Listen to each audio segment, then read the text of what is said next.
Ration विक्रेता की चल रही मनमानी, नहीं है कोई व्यवस्था। उरई जालौन जनपद में प्रशासन सोशल डिस्टेंस को लेकर, लॉकडाउन के पालन को लेकर दिन रात मेहनत कर रहा है। प्रवासी मजदूरों के लिए आपूर्ति विभाग को जिम्मेदारी सौंपी कि कोई भूखा ना रहे, लेकिन नदी गांव कस्बे में राशन विक्रेता पूरी तरह मनमानी करने में लगा।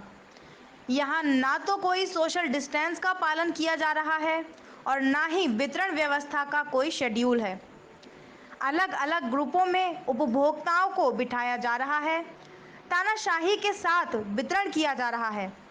राशन विक्रेता की तानाशाही इतनी है कि मौके पर पुलिस को बुलाना पड़ा, तब कहीं जाकर सोशल डिस्टेंस की स्थिति बनी। ना कहीं गोले बनाए गए और ना ही कोई ऐसी व्यवस्था दी गई जिससे सोशल डिस्टेंस का पालन हो।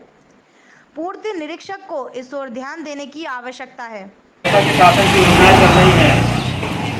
राशन विक्रेता यानी कोई भी जो बाहर से आ रहा है, कोई भी गरीब जो असहाय है वो भूखों न मरे, ऐसी व्यवस्था शासन के द्वारा की गई है।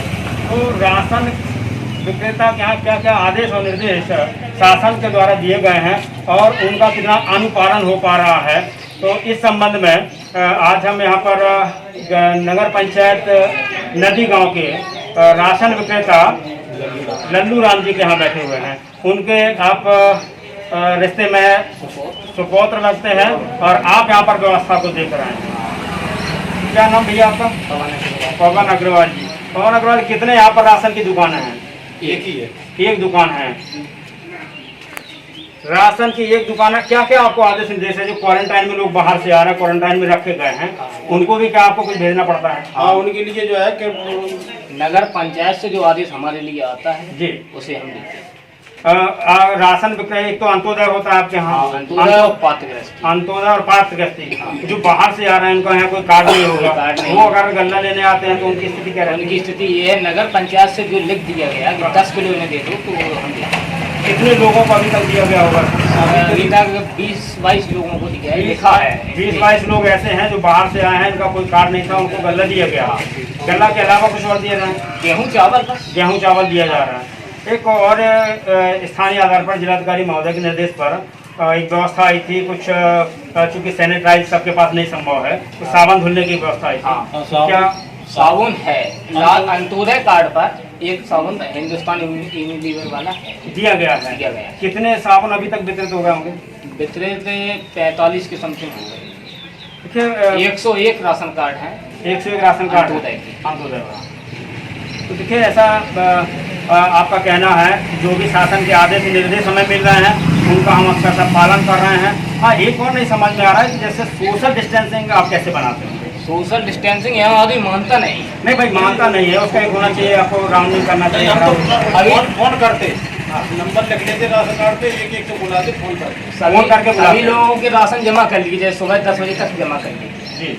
फिर उन्हें 10 बजे के बाद एक एक करके कॉल करते हैं, तभी वो आते हैं, एक एक से लेके जाते हैं। सबके पास फोन होंगे क्या? सबके पास फोन, सारी व्यवस्था है। जिसके पास नहीं है उन्हें हम अलग बैठा देते हैं। जैसे उनके पास फोन नहीं, आप बैठो यहाँ, हम एक एक से बुलाएंगे। जैसे अभी हम जब आए थे तो काफी कुछ इधर बैठे थे, कुछ इधर बैठे थे, कुछ इधर बैठे थे, ऐसे बैठे थे। कछु लोग कह रहे थे हम जमा कर लो, हाल की हाल दे दो, ऐसा हो ये संभव नहीं हो पाता। ये संभव नहीं हो पा रहा। प्रातः काल यहाँ पर घेरे बना दिए तो सोशल डिस्टेंस के लिए वो उसने घेरे के पास घेरे बने थे, लेकिन यहाँ पालन हो ही नहीं सकता।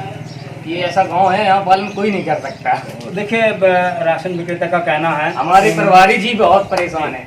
तो प्रभारी इनका अपना एक मानना है कि यहाँ की पब्लिक मानने को तैयार नहीं है। मैं सोशल डिस्टेंसिंग का पूरा प्रयास करता हूँ, सोशल डिस्टेंसिंग का पालन हो, लेकिन पब्लिक नहीं मानती है।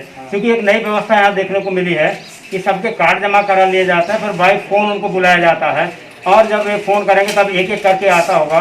तो एक नई व्यवस्था यहाँ देखने को मिली। खैर देखिए, सरकारी जो व्यवस्थाएं हैं उनका ठीक से अनुपालन हो, ऐसी अपेक्षा शासन ने आप लोगों से की है। तो इधर उधर जो लोग बैठे हैं या जिनकी अव्यवस्था कहीं रहती है, तो इस दृष्टि से आपको स्वाभाविक रूप से पुलिस को इन्फॉर्मेशन करना चाहिए। अभी आई थी पुलिस। हाँ, पुलिस आई थी, उन्होंने भगाया तो सब भाग गए, और पुलिस गई, फिर जाएंगे देखो उतने ही घर बैठे। देखिए वही एक मानना है तो ये है जैसा आप भी कि तो देख रहा है ये चीज। लॉकडाउन चल रहा है और लॉकडाउन न केवल प्रशासन की जिम्मेदारी है उसका पालन कराना, न शासन की जिम्मेदारी है, वो जिम्मेदारी का निर्वहन कर रहे हैं। चूंकि एक ऐसी बीमारी है ये देख करके आने वाली नहीं है, तो हम सभी को मतलब प्रत्येक भारत के नागरिक को, प्रत्येक देश के नागरिक को स्वतः से लॉकडाउन का पालन करना होगा, घर से नहीं निकलना होगा और जो व्यवस्थाएं दी जा रही है उनका खुद से पालन करना होगा, तभी ये लॉकडाउन ठीक से सफल हो पाएगा और हमारी ज़िंदगी सुरक्षित होगी।